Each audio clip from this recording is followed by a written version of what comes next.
తెలంగాణలో అమలవుతున్న పథకాలు అనేక రాష్ట్రాల్లో అమలు చేస్తున్నారని కొత్తగా ఏర్పడిన ఏ రాష్ట్రంలో కూడా తెలంగాణ తరహాలో అభివృద్ధి జరగలేదని ప్రభుత్వ chief whip MLA Vinay Bhaskar అన్నారు.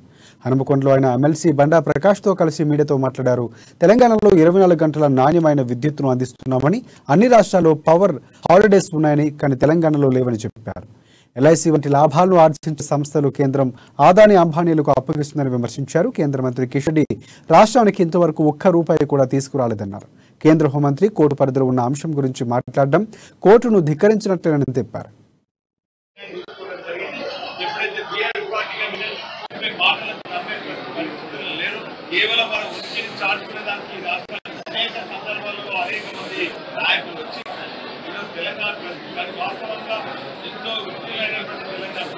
తెలంగాణ సంక్షేమం కోసం, తెలంగాణ అభివృద్ధి కోసం, తెలంగాణ సాధించినటువంటి కేసీఆర్ నాయకత్వం ఇక్కడ జరుగుతున్న సంక్షేమ పదాలు అందుకున్న